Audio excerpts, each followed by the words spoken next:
দেখতে পেয়েছি যে ওসি পরিবর্তন এবার দেখা গিয়েছে যে পুলিশ দপ্তরে বা স্বরাষ্ট্র দপ্তরে ঊর্ধ্ব এবং যে মাঝারি স্তর রয়েছে সেই ঊর্ধ্ব এবং মাঝারি স্তরে শীর্ষ এবং মাঝারি স্তরে একটা বড় সড় রদবদল দেখা গিয়েছে এবং সেখানে বেশ কিছু পরিবর্তন লক্ষ্য করা গেছে। প্রায় 47 জন আইপিএস এবং টিপিএস আধিকারিকদের বদল হয়েছে বিভিন্ন ডিপার্টমেন্ট থেকে, বিভিন্ন মহকুমায় বিভিন্ন ভাবে তাদের বদল করা হয়েছে এবং এরপর এই প্রশ্নটাই উঠছে, তাহলে কি স্বরাষ্ট্র দপ্তরে জনগণের যে চাপ বা অভিযোগ ছিল সেই অভিযোগের পরবর্তী পর্যায়ে যে ল অ্যান্ড অর্ডারের পরিস্থিতি রয়েছে রাজ্যে, সেটা নেশা কারবারকে কন্ট্রোল করার দিকে হোক, চুরি ছিনতাইয়ের অভিযোগ হোক বা বিভিন্ন অসামাজিক কার্যকলাপের মাত্রা বৃদ্ধি পাওয়ার ঘটনা হোক, তার কারণেই কি এই পরিবর্তনটা করা হয়েছে বা এই রদবদল হয়েছে, সেটা নিয়ে আমরা বিস্তারিতভাবে কথা বলবো এবং কি কি প্রভাব পড়তে পারে এবং কি কি অভিযোগ ছিল সাধারণ মানুষের মধ্যে, কি কি ধরনের পরিবর্তন প্রয়োজন, সে বিষয়গুলি নিয়ে অবশ্যই আমরা বিস্তারিতভাবে কথা বলার চেষ্টা করব। আপনারা আপনাদের নিজস্ব মতামত আমাদের জানাতে ভুলবেন না। আমাদের স্ক্রিনে দেওয়া নম্বরে যোগাযোগ করে আপনারা আপনাদের মন্তব্য তুলে ধরতে পারেন। তাছাড়াও কমেন্ট সেকশন খোলা রয়েছে, সেখানেও আপনারা আপনাদের মন্তব্য আমাদের জানাতে পারেন। প্রথমত আমরা যেটা বলছিলাম যে প্রায় 47 জন আইপিএস এবং টিপিএস আধিকারিকদের শীর্ষ এবং মাঝারি স্তরের যারা আধিকারিকরা রয়েছেন পুলিশ দপ্তরে, স্বরাষ্ট্র দপ্তরে, তাদের বদল আমরা দেখতে পেয়েছি এবং বিভিন্ন ক্ষেত্রে দেখা যাচ্ছে যে বিভিন্ন মহকুমাতে যারা নিয়োজিত ছিলেন, মহকুমার দায়িত্বে যারা ছিলেন, এসডিপিও থেকে শুরু করে অন্যান্য যারা এডিশনাল এসপি থেকে শুরু করে, তাদের প্রত্যেকের বদল কিন্তু এখানে আমরা দেখতে পাচ্ছি। সেটা বিভিন্ন জেলায়, পশ্চিম ত্রিপুরা জেলা থেকে শুরু করে খোয়াই জেলা থেকে শুরু করে ঊনকোটি জেলা পর্যন্ত সেটা বিস্তৃত হয়েছে। আমরা দেখতে পাচ্ছি যে প্রায় আনাচে কানাচে বিভিন্ন জায়গায় এই পরিবর্তনটা করা হচ্ছে বলে দাবি করা হচ্ছে এবং আমরা গত কিছুদিন আগেও দেখছিলাম যে বিভিন্ন যে থানাগুলি রয়েছে সেই থানার ওসিদেরকে পরিবর্তন করা হয়েছে। এখন প্রশ্ন হলো যে সাধারণ মানুষ কি চাইছিলেন এবং সেই অনুসারে কি স্বরাষ্ট্র দপ্তর কাজ করতে পারবে কিনা। আমরা বিগত বেশ কিছু সময় ধরেই দেখতে পাচ্ছিলাম যে রাজ্যে একটা বড় সড়ো আইন কানুনকে তোয়াক্কা না করে, আইন কানুনকে ঊর্ধ্বে রেখে ঠিক পুলিশের নাকের ডগায় বড় বড় র্যাকেটের পর্দাফাঁস হচ্ছিল। রাজধানী আগরতলা হোক বা শহরের আনাচে কানাচে হোক, শহর হোক, গ্রাম হোক, পাহাড় হোক, বিভিন্ন জায়গাতে কিন্তু দেখা যাচ্ছিল যে সেখানে নেশা কারবারিদের দৌরাত্ম্য বৃদ্ধি পাচ্ছে। পুলিশ দপ্তর বা স্বরাষ্ট্র দপ্তরের অধীন থাকা বিভিন্ন গোয়েন্দা দপ্তর তাদের সঠিক কাজ দেখাতে পারছে না এবং তাদের বিফলতার কারণে বা তাদের যে কাজকর্ম বা তাদের আইন কানুনকে সামলানো বা এই ধরনের পরিস্থিতিকে নিয়ন্ত্রণ করা, এক্ষেত্রে কিন্তু দেখা গিয়েছে একটা বিরাট ফেলিয়ার এবং তার কারণে বিভিন্ন জায়গায় রাজ্যের, বিশেষ করে রাজধানী আগরতলা কিংবা অন্যান্য জায়গাগুলিতে মাদক পাচারের সংখ্যা কিংবা বহির্রাজ্য থেকে রেলে করে নেশা সামগ্রী রাজ্যে ঢোকা এবং সেখানে বড়সড় সাফল্য পাওয়া, বিগত কয়েক মাসের মধ্যে প্রায় কোটি কোটি টাকার নেশা সামগ্রী রাজ্যে পৌঁছেছে, সেটা সড়ক পথের মাধ্যমে, রেলপথের মাধ্যমে পৌঁছেছে এবং এই বিষয়গুলিকে পুলিশ দপ্তর বা স্বরাষ্ট্র দপ্তরের অধীন যারা রয়েছে তারা কেন এই অভিযানগুলিকে আগে থেকেই সেগুলিকে সমাপ্ত করতে পারছে না। আমরা দেখছিলাম এই বিষয়টা নিয়ে প্রশ্ন করা হয়েছিল মুখ্যমন্ত্রীকেও, মুখ্যমন্ত্রীও সেখানে কিন্তু প্রশ্নের উত্তরে বলেছিলেন যে আটক তো করা হচ্ছে, অভিযান তো চলছে এবং যেহেতু অভিযান চলছে সেহেতু পুলিশের ওপর ভরসা রাখতেই হবে। কিন্তু তারপরও একটা প্রশ্ন উঠছে যে এই ধরনের অরাজকতা বা নেশা সামগ্রী রেলে করে রাজ্যে নিয়ে আসা, এই ধরনের সাহস কারা দেখাতে পারছেন এবং কি কারণেই বা তারা এই সাহসটা দেখাতে পারছেন এবং এর পরবর্তী পর্যায়ে যারা সাধারণ মানুষরা রয়েছেন তারা তো আতঙ্কে ভুগছেন। এর পাশাপাশি আমরা কি দেখতে পেয়েছি, শুধুমাত্র রাজধানী আগরতলাতে বিগত কয়েকদিনের মধ্যে দেখা গিয়েছে যে বিভিন্ন ছোট ছোট গ্রুপ বা বলতে পারি একটা বড় র্যাকেটের অংশ, যেখানে ছোট ছোট ভাবে গ্রুপ তৈরি করে বিভিন্ন জায়গায় চুরি ছিনতাইয়ের মতো ঘটনা দিন দুপুরে, আমরা জানি যে শহরের বিভিন্ন জায়গায় বা রাজধানী আগরতলার বিভিন্ন জায়গায় প্রায় সব জায়গাতেই বলা যেতে পারে যে সিসি ক্যামেরা সার্ভেলেন্স কিন্তু থাকে, কিন্তু তার সত্ত্বেও এগুলিকে উপেক্ষা করে, পুলিশ প্রশাসনকে উপেক্ষা করে রীতিমতো চুরি ছিনতাইয়ের ঘটনাগুলি দিন দিন বৃদ্ধি পাচ্ছিল এবং তাতে করে স্বরাষ্ট্র দপ্তরের ওপর মানুষের যে বিশ্বাস বা ভরসাটা সেটা কমতে দেখা যাচ্ছিল। এবং এই ভরসা বা বিশ্বাসটাকে ফিরিয়ে আনার জন্যই কি তাহলে এই পরিবর্তন? তার কারণ আমরা দেখতে পাচ্ছিলাম কদিন আগে যে নিচু স্তরে পরিবর্তন হয়েছে, যারা বিভিন্ন থানার দায়িত্বে আছেন ওসি বাবুরা তাদের পরিবর্তন হয়েছে।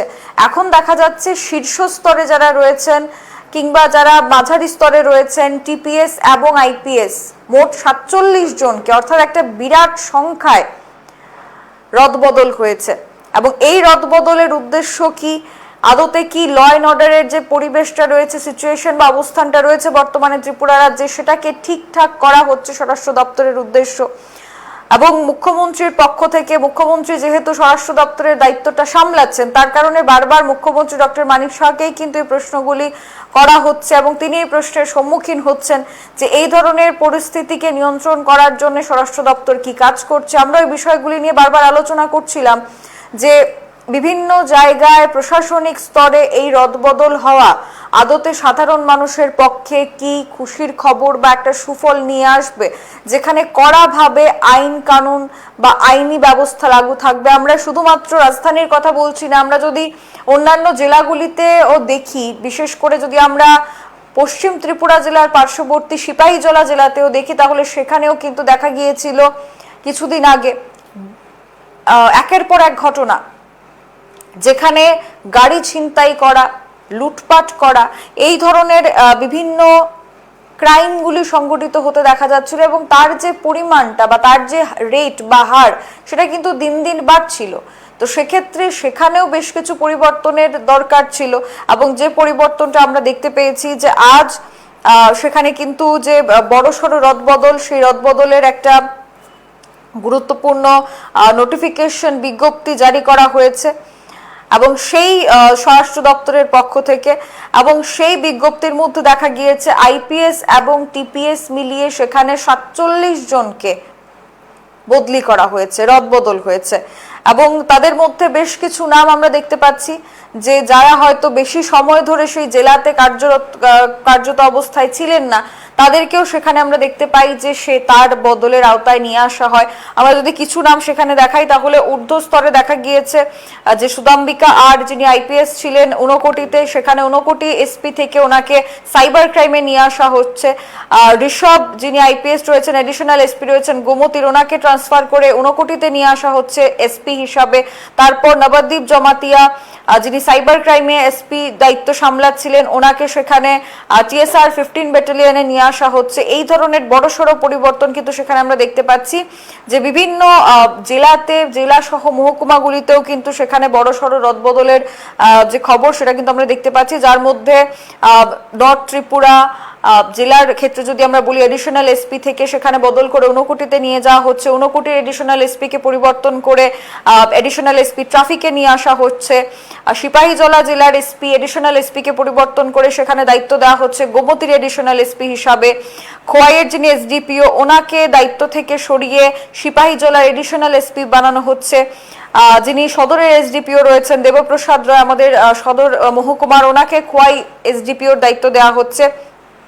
তো এই ধরনের যে পরিবর্তনটা, সেটা কিন্তু ইতিমধ্যেই নজরে আসছে এবং দেখার বিষয় হচ্ছে যে এই পরিবর্তনের জেরে আদতে ল অ্যান্ড অর্ডারের যে অবস্থান, সেটাতে পরিবর্তন আসে কিনা। তার কারণ হচ্ছে যে ইতিমধ্যে সাধারণ মানুষের মধ্যে একটা বিরাট ক্ষোভ ছিল এবং সেই ক্ষোভের বহিঃপ্রকাশ বিভিন্ন জায়গায় করতে দেখা গেছে।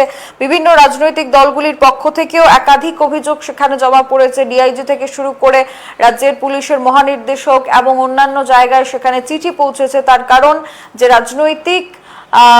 বিভিন্ন রাজনৈতিক দলগুলির পক্ষ থেকে, সাধারণ মানুষের পক্ষ থেকে এই যে একটা ক্ষোভ বা একরাশ তাদের অভিযোগ, তার ভিত্তিতেই কি বড়সড় রদবদল ঘটেছে ত্রিপুরায় এবং যেখানে প্রায় 47 জন আইপিএস এবং টিপিএস অফিসারদের এই বদলি কিন্তু করা হয়েছে, তাও আবার একসাথে। এবং বিভিন্ন জায়গায় যে বদলির খবরটা আমরা দেখতে পাচ্ছি, যেখানে যারা কর্মরত অফিসারদের বদলি করা হয়েছে, তারা কিন্তু কয়েক মাস ধরেই সেখানে নতুন দায়িত্ব যা সামলাচ্ছিলেন এবং তারই মধ্যেই এই বড়সড় পরিবর্তনটা নিয়ে আসা হচ্ছে এবং তা কি ল অ্যান্ড অর্ডার পরিবেশটাকে ঠিকঠাক করার জন্য এবং সাধারণ মানুষের যে অভিযোগগুলি রয়েছে সেই অভিযোগগুলিকে খণ্ডন করার জন্য কিনা? তার কারণ একদিকে নেশা কারবারের উৎপাত, যেটা সবচাইতে বেশি ত্রিপুরা রাজ্যে ইতিমধ্যে কয়েক বছরের মধ্যে দেখা যাচ্ছে যে উৎপাতটা বেড়েই চলেছে। পুরোপুরি আসাম সীমান্তের মধ্যে গোটা ধর্মনগর বা চুরাইবাড়ি আউটপোস্ট এই জায়গা থেকে শুরু করে আগরতলা পর্যন্ত কিন্তু খুব অনায়াসে নেশা সামগ্রীগুলি সড়ক পথে বা রেল পথে আগরতলা পর্যন্ত পৌঁছায়। তারপর যখন আনলোডিং করা হয় তখন কিছু কিছু ঘটনা সামনে আসে এবং যে ঘটনাগুলি সামনে আসে তাও কিন্তু আবার সেই নেশা কারবারিদের মধ্যে চলা দ্বন্দ্বের কারণে। পুলিশের সাফল্য সেখানে কোথায়? এবং কোটি কোটি টাকার যে নেশা সামগ্রীগুলি বিভিন্ন বহির্রাজ্য থেকে রেলের মাধ্যমে মালবাহী গাড়ির মাধ্যমে নিয়ে আসা হচ্ছে, পণ্যবাহী রেলের মাধ্যমে নিয়ে আসা হচ্ছে, এর তদন্ত কতদূর এগিয়েছে সেটাও কিন্তু দেখার প্রয়োজন। এবং এই ধরনের ঘটনার ক্ষেত্রে তাহলে কি বড়সড় একটা তদন্তের প্রয়োজন রয়েছে? তার কারণ এই যে পুরো সিন্ডিকেটটা কারা সামলাচ্ছেন ত্রিপুরায়, কারা নেতৃত্ব দিচ্ছেন, কারা এই নেশা সামগ্রীগুলি ত্রিপুরায় আনাচ্ছেন, সেই সমস্ত তথ্য পুলিশের কাছে থাকা সত্ত্বেও কেন কোনো বড়সড় অ্যাকশন নেওয়া হচ্ছে না, এটাই কিন্তু সাধারণ মানুষের একটা বড় অভিযোগ ছিল। এখন দেখার বিষয় যে পুলিশ দপ্তরে এই বড় এবং মাঝারি স্তরে পরিবর্তনের পর আদতে এই ধরনের অভিযোগগুলির সংখ্যা কমে কিনা এবং পুলিশ তাদের সাফল্য পায় কিনা। আজকের মতো এখনকার মতো তাহলে বিস্তারিত আলোচনা থেকে এখানেই বিদায় নিচ্ছি। আগামীকাল আবারও দেখা হচ্ছে আপনাদের সাথে অন্য কোনো বিষয় নিয়ে আলোচনায় থাকবো। ততক্ষণ পর্যন্ত গুরুত্বপূর্ণ খবরাখবর দেখতে চোখ রাখুন সোশ্যাল বাংলার পর্দায়। নমস্কার।